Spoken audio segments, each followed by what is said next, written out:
नेपाल में बाढ़ ने जैसे तबाही मचाई है, इसके बीच भारत ने राहत सामग्री की दूसरी खेप नेपाल रवाना कर दी है। 37 टन राहत सामग्री भेजी गई है। भारत अपने पड़ोसी होने का दायित्व निभा रहा है। जरूरी दवाएं, सामान, खाने का सामान सब कुछ भेजा जा रहा है। इससे पहले बुधवार को भारत ने C-130J हरक्यूलिस विमान के जरिए 10 टन राहत सामग्री भेजी थी, जो कल रात को ही काठमांडू पहुंच गई थी। और आज C-17 ग्लोब मास्टर के जरिए करीब 37 टन सामान भेजा गया है। तो कुल मिलाकर भारत ने अब तक 50 टन के करीब सामान भेज दिया है, राहत सामग्री नेपाल को भेज दिया। और सरकार की ओर से, यानी कि प्रधानमंत्री की ओर से जब बात की गई थी नेपाल के प्रधानमंत्री बालन शाह से, तो हर संभव मदद का भरोसा दिया गया था, यानी कि जरूरत पड़ेगी तो भारत और भी मदद भेजेगा।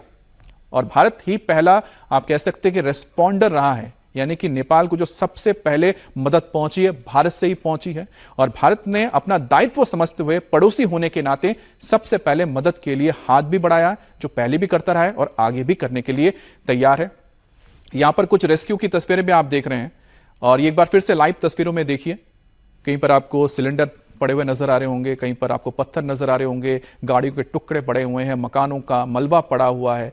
और इसी के बीच बीच में कहीं पर आपको कुछ तस्वीरें जो आ रही हैं सोशल मीडिया में भी देखने के लिए, और काफ़ी दुखद महसूस होता है कि जो लोगों की शव हैं वो भी यहाँ पर इसी तरह से मलबे में पड़े हुए मिल रहे हैं, जिनको अभी तक रेस्क्यू नहीं किया जा सका है। लेकिन फिलहाल कोशिश यही है कि जो तबाही हुई है उससे लोगों को किस तरह से आगे ले जाया जाए, और जिनको मदद की ज़रूरत है उन तक मदद पहुँचाई जाए। लेकिन अभी रिकंस्ट्रक्शन करने में बहुत वक्त लग जाएगा। अभी जो सामने जो आप तस्वीर देख रहे हैं, ये देखिए, एक ट्रक यहाँ पर मौजूद है। इस ट्रक में जो सामान है जैसा था वैसा ही पड़ा हुआ है, और साथ ही साथ उसके आसपास आपको जो नजर आ रही है तस्वीरें, वो सिर्फ और सिर्फ यही बता रही हैं कि कभी यहाँ पर आबादी हुआ करती थी, कभी यहाँ पर एक हंसता खेलता शहर हुआ करता था, जो इस वक्त पूरी तरह से निस्तब्ध हो गया है, और यहाँ पर जिंदगी के नामो निशान नहीं बचा है। तो नेपाल की हम ये तस्वीरें दिखा रहे हैं। नेपाल में कल सुबह ये तबाही हुई थी, और तबाही की जो तस्वीर सबसे पहले आई थी 8:30 बजे। बताया गया कि नेपाल की सरकार की ओर से जो जानकारी वहां के संसद में दी गई थी कि करीब 8:30 बजे भूकंप की खबर आई, और भूकंप आने के ठीक 3 मिनट बाद ही फ्लैश फ्लड ने हिट कर दिया था। और फ्लैश फ्लड ने जो सबसे पहले हिट किया था वो था गिरोंग चेक पोस्ट, जो नेपाल और चीन के बीच की सीमा है, जहां फ्रेंडशिप ब्रिज है, और फ्रेंडशिप ब्रिज में ही पहला हिट हुआ था ठीक 3 मिनट बाद भूकंप आने के।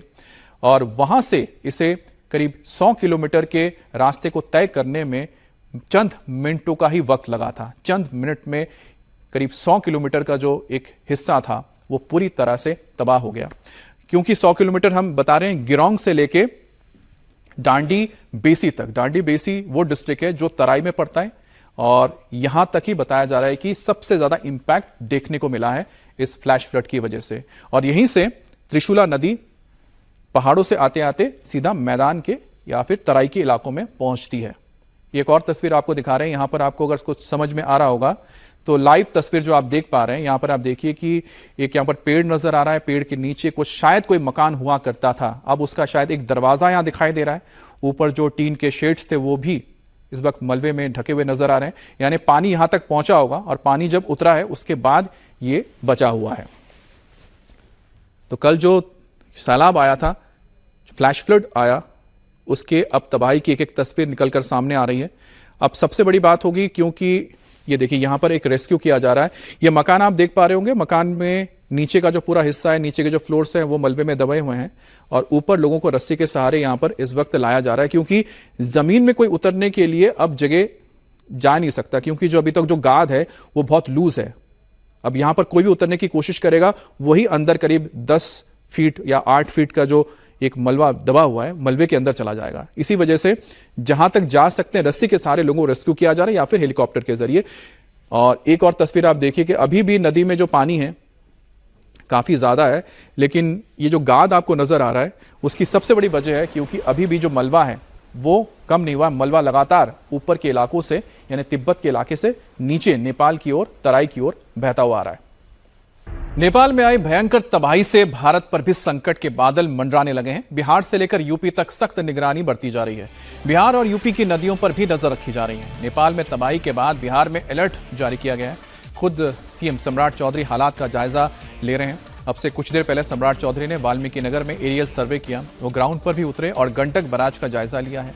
अधिकारियों को हालात पर नजर बनाए रखने के आदेश दिए हैं। नेपाल में आई सैलाबी तबाही के चलते 1.5 लाख क्यूसेक पानी बिहार में आ चुका है। इसमें 60 लाख क्यूसेक पानी आगे भी बढ़ चुका है। गंडक और कोसी का जलस्तर लोगों को डराने लगा है, जिसके चलते राज्य सरकार ने 9 जिलों में हाई अलर्ट भी जारी किया है। हालांकि मुख्यमंत्री सम्राट चौधरी ने कहा है कि हालात अभी कंट्रोल में हैं। तरह तो अभी तक तो जो स्थिति है अब समान हो रहा है। इंद्र भगवान की कृपा रहेगी तो एकदम समान रहेगा।